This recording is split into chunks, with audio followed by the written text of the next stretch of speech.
Olá, olá, sejam muito bem-vindos, meus queridos amigos, minhas queridas amigas, queridos radiolovers, profissionais da área de radiologia.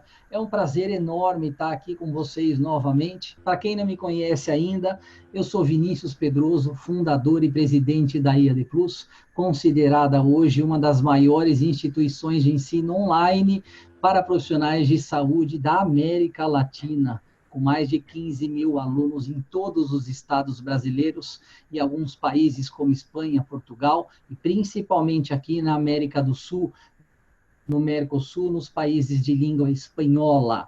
E a área de radiologia é uma área nossa muito querida, com um número de alunos muito grandes, e seguindo a nossa cultura e a nossa tradição de levar para você conhecimento gratuito, com lives, com e-books, e com sorteios, inclusive, de livros que a gente está fazendo agora, a cada 15 dias, uma vez por mês, pelo menos, sorteios de livros da área da radiologia. Trazemos hoje mais um assunto de extrema importância para desenvolver a sua carreira. Só lembrando, pessoal, nós temos 2 pós-graduações na área de radiologia, então fica o convite para você que quer dar um salto na sua carreira, para você que quer investir na sua carreira, porque não tem outra forma de você desenvolver a sua carreira a não ser através de conhecimento e mudando a sua postura, mudando a sua atitude, porque o conhecimento transforma. Fica o convite para você entrar no nosso site, eadplus.com.br, e lá analisar com muito carinho as 2 pós-graduações que nós temos na área de radiologia. E eu deixo um desafio para você, sem medo nenhum. O meu desafio é o seguinte: as 2 pós-graduações que nós temos na área de radiologia são as 2 pós-graduações com o melhor conteúdo programático e corpo docente do Brasil. E terceiro ponto, com o melhor valor de mensalidade. Esse é o meu desafio para você, encontrar uma pós-graduação que seja melhor do que a nossa. Não é falta de humildade. O que eu estou falando para vocês é que todos nós temos o direito de sermos os melhores. Essa é a nossa postura aqui na EAD Plus. Sempre oferecer o que tem de melhor para os nossos alunos. E quando não está nota 10, quando não está perfeito, a gente vai buscar a perfeição e melhorar aquilo que a gente já faz diariamente, tá bom? Invista em você, invista no seu conhecimento. Então vamos lá, a nossa aula de hoje. Nós estamos aqui com o nosso coordenador da área de radiologia da EAD Plus, que é o Eric Lima. Eric, obrigado pela presença. E o professor convidado de hoje para essa aula magnífica é o professor Rodrigo Lima, que vai falar sobre a evolução dos equipamentos de RM e aplicações. Aliás, pessoal, Lima faz parte da nossa comissão de radiologia, que é uma comissão de líderes da radiologia, que se reúne regularmente para discutir os avanços da radiologia, fazer networking e trocar conhecimentos e experiências. Então, bem-vindo aos nossos 2 convidados de hoje. Eu vou passar a palavra para o Eric para falar um pouquinho da aula de hoje. E aí, então, Rodrigo, por favor, fique à vontade para começar a sua aula e se apresentar, viu, Rodrigo? Falar um pouquinho quem você é, o que você faz e quais são as suas expertises. Eric, olá, tudo bem? Seja bem-vindo. Tudo bom, Vinícius? Tudo Prazer bem, enorme graças de a novo Deus. estar aqui pela EAD Plus em mais uma webinar, né? Hoje vamos falar sobre, de novo, um tema super relevante para a radiologia, que é justamente a evolução dos equipamentos de ressonância magnética e a aplicação de cada um deles, o que cada um deles tem de diferente, e a história desse método diagnóstico tão importante e que vem se tornando cada vez mais parte do nosso dia a dia do profissional da radiologia. E para esse desafio, a gente convidou um grande amigo, que é o Rodrigo Lima, né, Rodrigo? Rodrigo, trabalhamos juntos já na Unip. Rodrigo, hoje professor, ele vai se apresentar e vai discorrer a respeito da evolução dos equipamentos de RM aí conosco. Rodrigo, a palavra é sua aí. Boa tarde. Primeiramente, gostaria de agradecer imensamente o convite do Vinícius, dos sócios, né, da EAD Plus, está fazendo um brilhante trabalho aí na área da radiologia e em outros cursos também voltados para a área da saúde. Queria agradecer também meu parceiro, meu irmão aí, o Eric. O Eric, a gente teve um primeiro contato em 2005, onde eu tive a oportunidade de ser estagiário dele lá no IoT, aprendendo um pouquinho de raio-x. E ele não se lembrava muito, mas depois eu recordei dele dessa história. E a gente deve ser muito grato, principalmente para as pessoas que acabam ensinando a gente de alguma forma, contribuindo para o nosso crescimento profissional. Eu sou muito grato ao Érico pelos ensinamentos dele que eu tive lá no Raio X, na época que ele era um dos coordenadores do IoT, o Instituto de Ortopedia e Traumologia do HC. Depois, como o Eric mencionou, a gente trabalhou junto uma época lá na Unip. Eu sou professor ainda da Unip, tá bom? Eu sou professor titular da disciplina de imagem e eu sou responsável por lançar todo o conteúdo online para os alunos de biomedicina da Unip do Brasil inteiro. E eu sou professor também há 10 anos no SENAC, uma brilhante instituição também que eu tenho muito orgulho de trabalhar. E atuo na prática 10 anos, perdão, com ressonância magnética, e há 2 anos eu faço um projeto de iniciação científica na Faculdade de Medicina, lá junto com um equipamento de 7 Tesla, tá bom? Então a gente desenvolve algumas pesquisas lá, essa é a minha rotina hoje prática, e dou algumas aulas esporadicamente também, alguns cursos de pós-graduações, inclusive um que o Eric é coordenador, que é a IEFAP, e dou aula também na pós-graduação da Faculdade de Medicina lá do ABC. E faço parte da comissão científica, né, da EAD Plus também com muito orgulho. Aí na aula de hoje eu queria falar um pouquinho sobre a evolução dos equipamentos de ressonância magnética e suas aplicações. Vamos nessa? Boa tarde a todos. Vamos lá. Espero que vocês gostem da aula, tá bom? Antes de falar de evolução de equipamentos de ressonância magnética, é muito importante que a gente aborde, de certa forma, um pouquinho a questão da história. Então, a ressonância magnética ela teve um papel importante em relação a alguns cientistas, né, que contribuíram para o seu desenvolvimento. Então, lá em 1943, tivemos um prêmio Nobel a Otto Stern sobre a sua contribuição na parte física. Teve outro cientista de bastante importância também, que é o Isadora Isaac, que ganhou um prêmio Nobel em 1944. E 2 pessoas que deram um pontapé inicial, que foram 2 cientistas chamados de Felix Bloch e Eduard Purcell. Eles descobriram o fenômeno da ressonância magnética de forma independente, em 1946, e ganharam um prêmio Nobel em conjunto pela descoberta dos fenômenos físicos da ressonância magnética em 1952. Para agregar um pouquinho de curiosidade, o primeiro fenômeno de ressonância magnética, algumas pessoas falam que ele é relatado na Bíblia. Para os céticos, eles encaram uma passagem bíblica, quando os profetas tocaram as trombetas e derrubaram as muralhas de Jericó, eles encaram aquilo como um fenômeno da ressonância, e não como um milagre, uma curiosidade, né? Eu acredito na parte da Bíblia, acredito em um milagre, mas os céticos encaram aquilo e descrevem isso como um fenômeno da ressonância magnética. Outro exemplo de ressonância magnética, a pessoa que canta música lírica, dependendo do timbre de som que ela consegue emitir, interagindo com uma taça de cristal, ela consegue quebrar essa taça. Isso é um fenômeno de ressonância magnética. Então, tudo que a gente coloca na mesma frequência, a gente acaba encarando como um fenômeno da ressonância. Eu, particularmente, por amar a ressonância magnética, eu acredito que a nossa vida é uma ressonância magnética.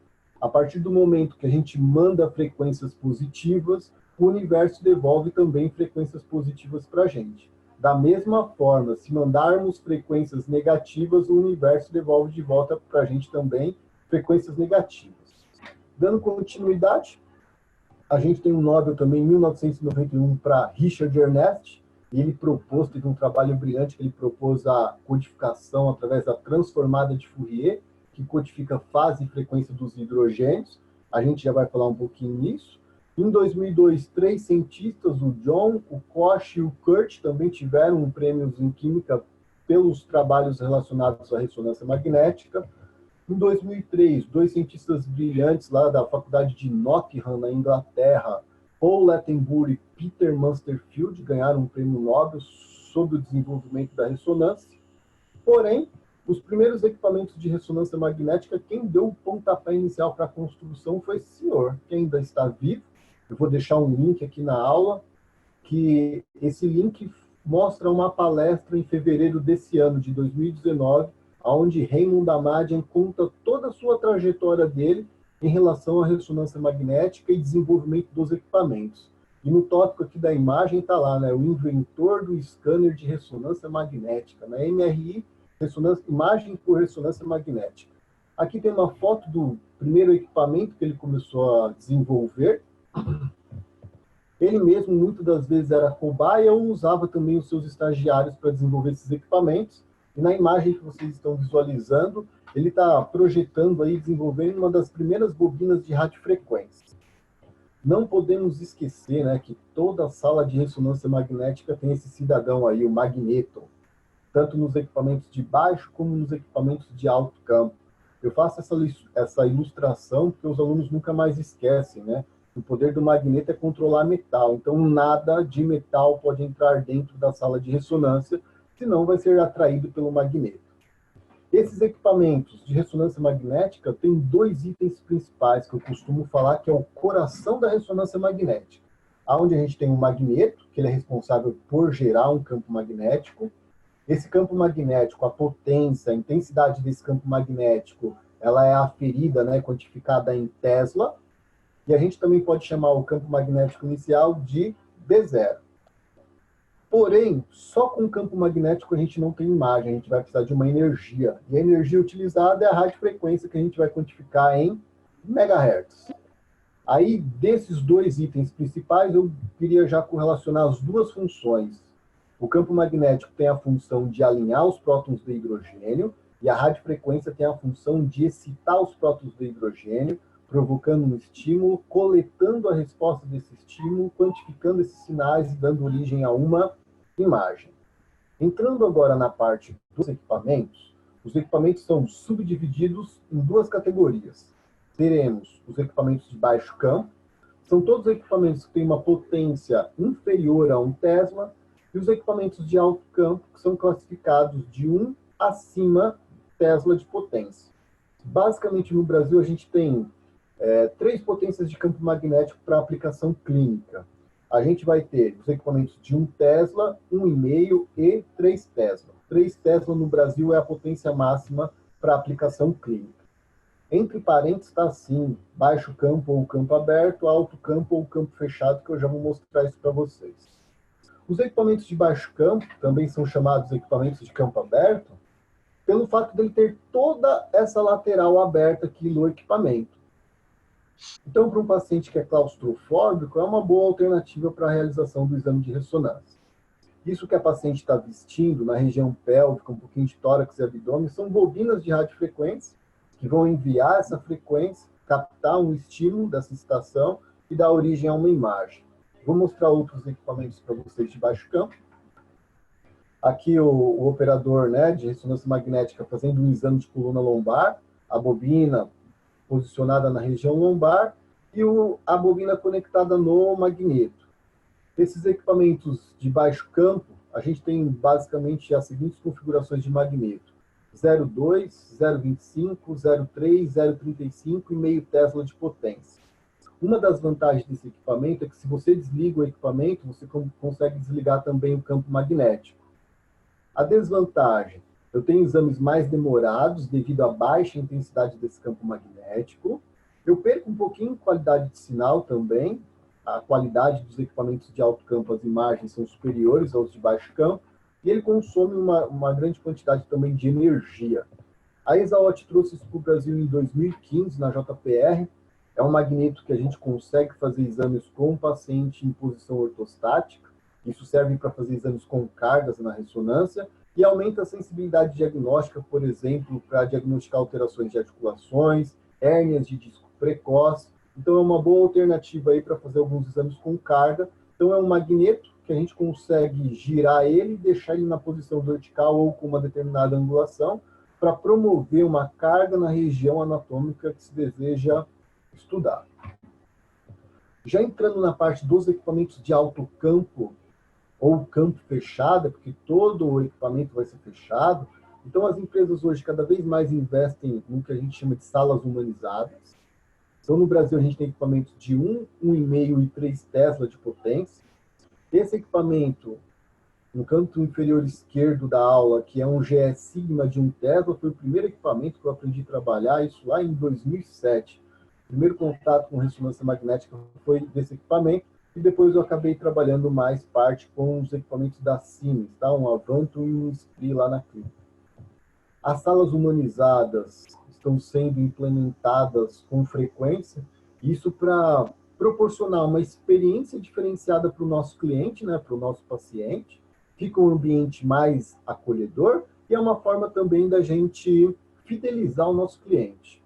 Reparem que aqui tem um fone de ouvido na extremidade da mesa, onde eu estou passando o mouse, e tem a campainha também, que é um item de segurança quando a gente vai colocar o paciente no interior de um magneto. Esse fone de ouvido, além de diminuir o barulho causado quando o equipamento libera uma radiofrequência, hoje os equipamentos mais modernos, o paciente pode escolher até uma playlist, ouvir uma música durante a realização do exame. Isso o paciente fica mais confortável e automaticamente ele se torna mais colaborativo à realização do exame, sendo que, em média, um exame hoje num equipamento de alto campo gira em torno de 20 minutos a sua realização, tempo de agenda. Outro tipo de salas, né, humanizadas, hoje muito comum o pessoal está instalando essa como se fosse uma espécie de clarabóia. É um vidro decorativo com luz de LED que eu posso colocar qualquer tipo de paisagem só para proporcionar também um ambiente mais agradável para o paciente. Esse tipo de equipamento, Raymond Damadian que desenvolveu, não pegou no Brasil, não veio nenhum equipamento desse para o Brasil. É um magneto relativamente grande, onde a gente consegue fazer exames com o paciente sentado ou na posição ortostática. Então, isso aí foi uma evolução dos equipamentos. Fora do Brasil tem alguns em uso ainda, mas no Brasil não veio nenhum tipo de equipamento para cá desse modelo. Isso aqui a gente já tem alguns no Brasil, são chamadas ressonâncias magnéticas de extremidade. São equipamentos que têm uma potência de campo magnético de 1,1 Tesla, então é considerado um equipamento de alto campo. Porém, a gente tem uma limitação para a realização de exames. A gente vai ficar limitado à realização apenas de articulações. Então, eu vou conseguir fazer do cotovelo para baixo e do joelho para baixo. Para clínicas ou hospitais que têm um fluxo ortopédico muito grande relacionado à ressonância, cai como uma luva. Então, eu preciso de um espaço físico de 18 metros quadrados para a instalação do equipamento e a sala de comando. Então, para quem tem um fluxo ortopédico, atende bem às nossas necessidades. Não teve uma grande expansão no Brasil, esses tipos de equipamento, por conta do custo. É praticamente equivalente a um equipamento de alto campo convencional. Então, o empresário, o investidor que está disposto a fazer a aquisição de um equipamento, ele prefere gastar um pouquinho a mais, comprar um equipamento de alto campo convencional, porque ele consegue realizar todos os tipos de exame, não vai ficar limitado a apenas exames de articulação, tá bom? A gente consegue fazer alguns estudos também em peças cadavéricas, né, ou corpos mumificados. Então, vocês estão visualizando aqui um corpo mumificado dentro de uma bobina de tórax, dá para fazer esses tipos de estudos. Antes, quando a gente não tinha esse recurso de ressonância magnética, era tipos de estudos feitos pela tomografia computadorizada. Então, a gente conseguia colocar lá um corpo mumificado, escanear tudo isso, fazer reconstruções tridimensionais. Hoje a gente consegue obter essas informações também através da ressonância. Então, nessa imagem, vocês estão visualizando uma tomografia computadorizada e nessa imagem, um equipamento de ressonância magnética da Siemens de alto campo. Dando continuidade, eu acho que isso aqui é um nicho promissor no nosso país.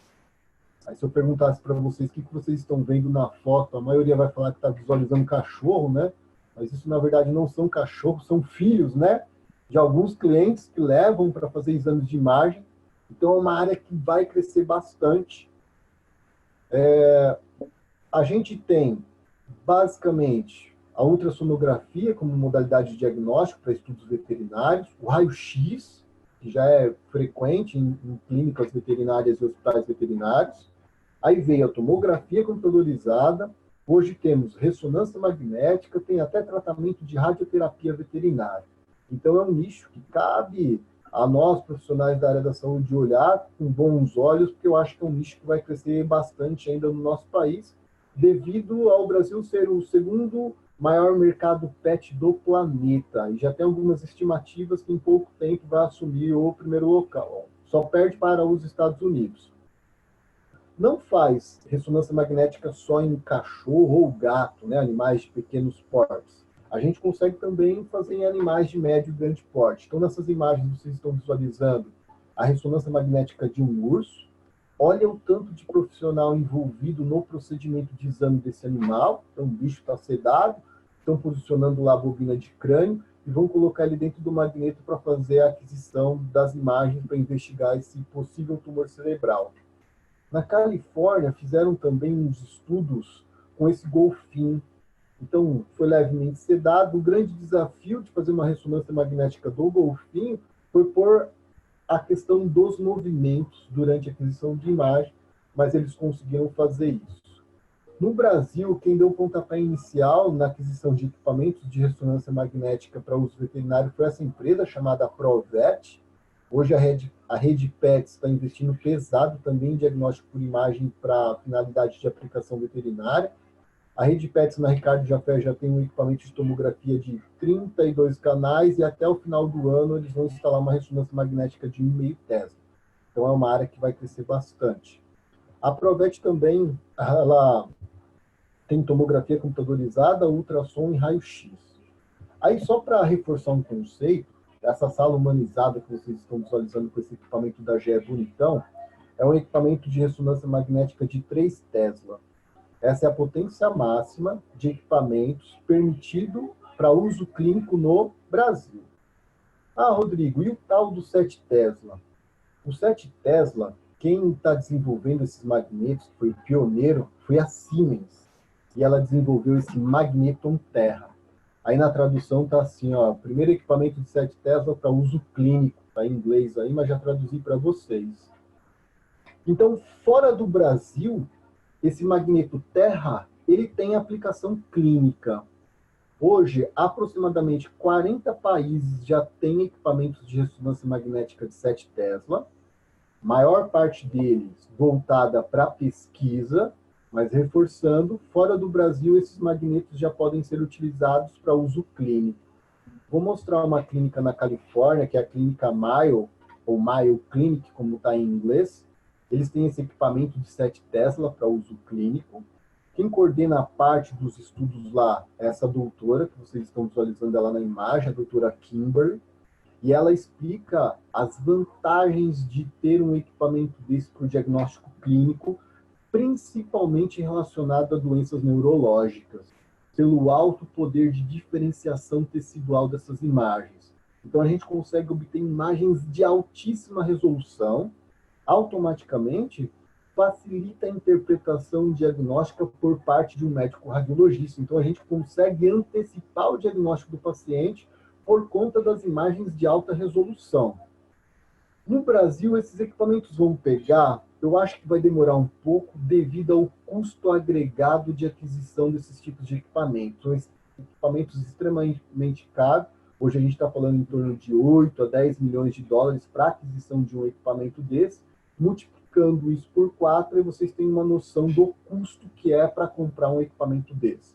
Mas aqui a doutora Kimberly, lá na clínica de Mayo, eles têm 4 clínicas em 4 estados americanos diferentes, e lá eles já fazem uso do magneto de 7 Tesla para aplicação clínica. Aqui mostrando o equipamento, né, de 7 Tesla que está instalado lá na clínica Mayo, e eles já conseguem fazer também imagens de qualquer parte do corpo, não fica limitado só à cabeça.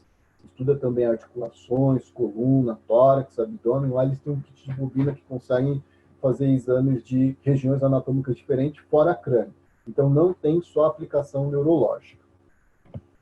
E no Brasil? O Brasil não fica para trás também. Dentro da Faculdade de Medicina na USP, tem um projeto chamado PISA. Esse PISA significa Plataforma de Imagem na Sala de Autópsia. Está aqui a tradução para vocês.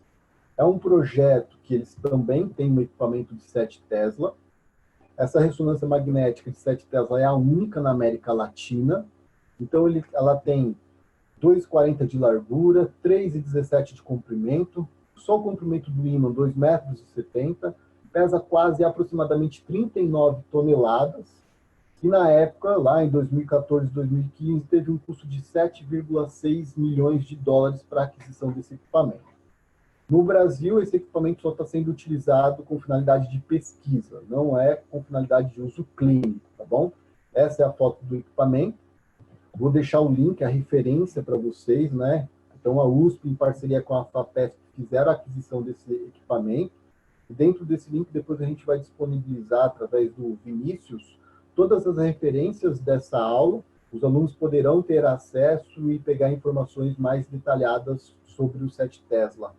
Isso que eu estou falando para vocês, a gente tirou da revista publicada pela FAPESP, que foi uma revista especial só comentando sobre a chegada do 7 Tesla no Brasil e a sua aplicação. Então, hoje, parte de pesquisa, no Brasil, a gente já também consegue fazer e desenvolver essas pesquisas com esse equipamento de 7 Tesla. Isso é o máximo que a gente tem de potência de equipamento de ressonância magnética espalhada? Não. Hoje, a gente já tem outros tipos de magnetos que têm uma capacidade um pouquinho mais alta, já vou entrar nesse assunto. Mas antes de entrar nesse assunto desse magneto mais potente que 7 Tesla, eu queria que vocês visualizassem a qualidade da imagem de acordo com cada campo magnético. Então, a primeira imagem à esquerda de vocês, mostrando uma região anatômica chamada de hipocampo, a gente tem um equipamento de 1,5 Tesla, aí no meio é um equipamento de 3 Tesla, e a imagem à direita, o equipamento de 7 Tesla. Então, eu tenho muita relação sinal-ruído. Isso melhora muito a qualidade da minha imagem. Então, dá para perceber nitidamente que a qualidade da imagem no 7 Tesla ela é superior aos outros campos, devido a esse poder de diferenciação tecidual. Vou mostrar mais umas imagens para vocês. Ó. A imagem à esquerda no 3 Tesla, percebam que é uma imagem que ficou um pouquinho ruidosa. No 7 Tesla já aumenta muito o poder de diferenciação tecidual. Isso para montar um atlas de anatomia baseado em cima dessas imagens é fantástico, aumenta muito a compreensão dos alunos, porque a gente consegue ver com clareza as estruturas de núcleo da base, ó, cabeça do núcleo caudado, núcleo leitiforme, perna posterior da cápsula interna, região talâmica, região posterior dos ventrículos com as células do plexo coroide. Eu sei que a aula não é de anatomia, mas aqui a gente consegue identificar com bastante clareza e uma alta resolução as estruturas anatômicas, e isso cai como uma luva para os médicos neurologistas a chegar a um diagnóstico. Então, esses tipos de equipamento têm uma boa aplicação para investigação de doenças neurodegenerativas, como Alzheimer, mal de Parkinson, esclerose, alterações cognitivas. Então, a neurologia está agradecendo muito a aplicação desses equipamentos de 7 Tesla, produzindo essas imagens de alta resolução e contribuindo para os achados patológicos. Esse é um equipamento de ressonância magnética de 11,7 Tesla. É um equipamento que bateu o recorde mundial em relação a campo magnético aplicados a seres humanos. Por enquanto, é um equipamento que está sendo desenvolvido para pesquisas. Aí, aqui está alguns tópicos de algumas matérias em inglês, né? The Celt Route Magnetic Field Imaging for the Neurospin Plataforma. Aí está embaixo, aqui vou traduzir para vocês, 11,7 Tesla, o recorde mundial de campo magnético para utilização em humanos. Tá? Esse equipamento de 11,7 Tesla é um projeto da Invelt, que foi iniciado na virada do século XXI, é um projeto ambicioso que desenvolveu, né, esse gigante ímã com abertura de 90 centímetros e gerou uma capacidade de campo magnético de 11,7 Tesla. É um magneto que pesa 130 toneladas. Esse projeto foi liderado em conjunto com os pesquisadores de neurociências e os físicos especializados da CIA. Eles produzem ímãs que estudam, fazem pesquisas, né, desenvolvem pesquisas sobre as leis do universo, todo o Instituto de Ciência. Então, esses pesquisadores e os parceiros, né, decidiram projetar esse ímã de 11,7 Tesla para escanear todo o corpo humano, e ele está instalado lá em Paris, foi instalado lá em maio de 2017. Para vocês terem uma noção, aqui depois eu vou deixar os links. Olha só o tamanho desse magneto, parece até uma turbina de avião. Então, envolveram toda essa tecnologia para gerar esse magneto de 11,7 Tesla. E agora o mais interessante, olha a qualidade da resolução das imagens. Então, aqui a gente tem uma imagem de 3 Tesla, uma imagem no 7 Tesla e uma imagem no 11,7 Tesla. Então, percebam que a diferenciação tecidual é absurda de um campo magnético para o outro. Claro que, toda vez que a gente trabalha com um campo magnético tão alto assim, precisamos redobrar todas as questões relacionadas à segurança. A gente tem que ter uma equipe altamente treinada e qualificada para operar e manusear esses tipos de equipamento. Se for submeter pesquisas com pessoas vivas, a anamnese tem que ser minuciosa, não podemos deixar passar nada para não correr nenhum tipo de acidente ou gerar risco para o paciente dentro da sala. O nosso maior desafio também é o controle do SAR, que é a temperatura durante a realização do exame, por conta da excitação da radiofrequência em campos magnéticos tão alto assim. Eu espero que vocês tenham gostado. Então, falei de forma resumida aí, parte da evolução e aplicações desses campos magnéticos, né, de ressonância magnética, melhor dizendo. Essa é uma frase que eu gosto muito, né? A educação é a arma mais poderosa que você pode usar para mudar o mundo. Não só o mundo, o seu contexto pessoal e profissional é mudado através da informação. Isso é bíblico também, né? Quem detém informação detém o poder. E tem uma passagem bíblica que fala: meu povo foi enganado porque lhes faltou conhecimento. Então, se você não tem conhecimento, você é facilmente ludibriado. Então, o conhecimento é a arma mais poderosa. A nossa categoria precisa cada vez mais estar buscando conhecimento, se qualificando e se destacando no mercado de trabalho.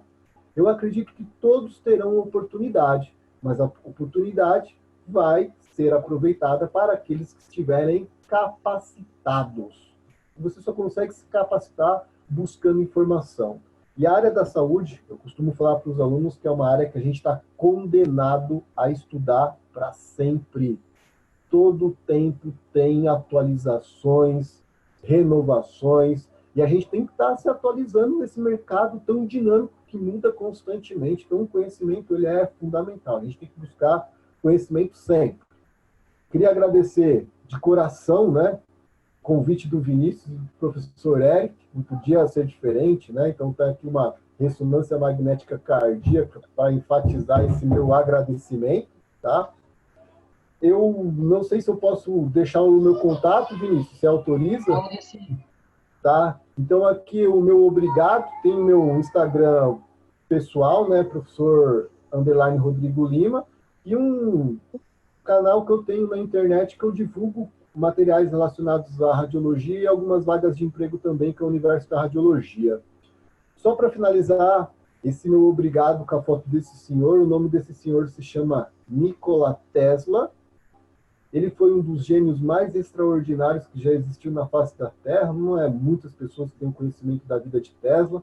Quando ele faleceu, ele teve aproximadamente 730 patentes reconhecidas ao nome dele. Hoje a gente só está falando através dessa live por causa desse cidadão. Ele que inventou a corrente elétrica alternada, ele que inventou a internet sem fio, ele que inventou micro-ondas. Então ele teve um trabalho extremamente importante para todo o desenvolvimento da humanidade. E ele não tinha ambição nenhuma em relação a ganhar dinheiro com as suas experiências, porque toda a patente da energia elétrica, quem detinha era ele. E ele chegou a um empresário e falou assim: se não é possível viabilizar esse meu projeto de distribuir energia elétrica para toda a população por causa dos royalties que eu detenho, então eu vou rasgar a minha patente, porque essa minha descoberta vai trazer um maior benefício para a humanidade do que os bens financeiros que eu posso obter com ela. Então, vocês percebam que foi uma brilhante atitude de Nikola Tesla e queria deixar a minha homenagem para ele. E, novamente, agradecer o Vinícius e agradecer o professor Eric pelo convite. E se vocês precisarem de mim, eu estou à disposição, tá bom? Obrigado. Rodrigo, muito obrigado. A aula foi excelente, né? Conteúdo aí importantíssimo para todos nós da radiologia. Quero agradecer também pelas palavras de incentivo, porque realmente é isso, né? Nós que somos da área da saúde, principalmente da área da radiologia, como você bem falou, estamos condenados a aprender novas coisas, evoluir diariamente, né? Então, nosso muito obrigado aí pela palestra, viu? Eu que agradeço, Eric. Obrigado. Agradeço também, viu, Rodrigo? E fazer algumas considerações. Eu também sempre falei que os profissionais da saúde precisam estudar sempre. O curioso, e abre-se um parênteses aqui, é que a área da radiologia, ela está diretamente ligada à área de tecnologia. Envolve muita tecnologia.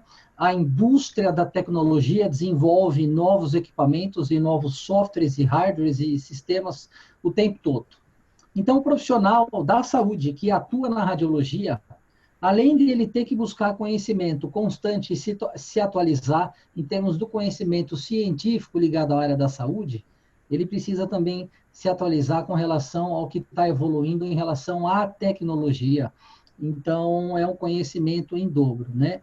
Parabéns a você, Rodrigo, e queria também observar a alta qualidade da sua aula e a eloquência com que você fala. Uma grande habilidade para dar aula. Meus parabéns. A gente tem orgulho de ter profissionais com essa envergadura que você tem junto ao nosso time e à nossa família da EAD Plus. Inclusive, quero fazer o convite também, porque são muitos os canais de contato com os nossos alunos, de fazermos um dia uma live diretamente no nosso Instagram. No horário que você puder, a gente se fala depois por direct e a gente combina para fazer um bate-papo no nosso Instagram, que atingiu ontem mais de 6 mil seguidores, 6 ou 7 mil seguidores, eu acho. Para você contar um pouco da sua história. Eu gosto muito de fazer lives sobre esse assunto, para que a gente possa motivar outros profissionais a irem atrás da realização do seu sonho para crescer na carreira. E eu costumo falar que a melhor definição de competência hoje é a soma de conhecimento, habilidades e atitudes. Agora, o conhecimento transforma, mas ele não executa. O que vai executar é a sua iniciativa, a sua persistência e a sua atitude. Eu gosto muito de trazer profissionais que chegaram lá para contar quais foram os tropeços, quais foram as pedras que você quebrou no caminho e, principalmente, quais foram as suas regras de sucesso para estar onde você está hoje, porque isso muitas vezes serve de exemplo para quem está começando e não deixa de ser uma mentoria gratuita. E nós precisamos de mentores. Pessoas precisam de pessoas. Fica o convite, se for do seu agrado, para a gente fazer uma live, porque eu gostei muito da sua aula, mas muito também da sua forma de falar, né? Então, fica o convite. Parabéns, obrigado por estar aqui com a gente. Ao Eric, um lutador incansável, o nosso coordenador da área de radiologia, um lutador incansável em elevar a área da radiologia, em desenvolver os radiologias, e principalmente um lutador pela valorização da profissão do profissional da área de radiologia. E nós, EAD Plus, estamos juntos nessa luta. Parabéns. Lembrando que a cada 15 dias, né, Rodrigo e Vinícius, outras lives aí de diversos temas, e você que está nos assistindo aí pode entrar em contato nos canais da EAD Plus também, sugerindo temas, pedindo palestras, né, que isso é muito importante para a gente também. O que a gente mais gosta de fazer, Eric, é interagir com o nosso público, né? Então, você que está nos ouvindo, você pode entrar em contato conosco para sugerir temas, para ser nosso professor, sugerir melhorias no site, enfim, a gente está disponível sempre para interagir com os nossos alunos. Combinado. Vinícius, vai ser uma honra fazer essa live aí, contar um pouquinho da minha história, né? Que as pessoas, às vezes, olham para a gente e pensam que a gente já nasceu professor, né? Já caiu naquela cargo, naquela condição. Mas, na verdade, é um caminho árduo, duro, de vários tropeços, de muitos levantes, né? E a gente acaba, com bastante persistência, alcançando os nossos objetivos. Então, na vida, não são nem os mais inteligentes e nem os mais fortes que sobressaem, sim os mais persistentes. Quando a pessoa tem persistência, ela vai conquistar os seus objetivos. Algumas conquistam mais rápido, outras demoram um pouquinho mais, mas todas, sem exceção, têm a capacidade de conquistar. Sem dúvida. Então é isso, pessoal. Muito obrigado. Sucesso para todos vocês. E a gente vai combinar essa live aí no Instagram.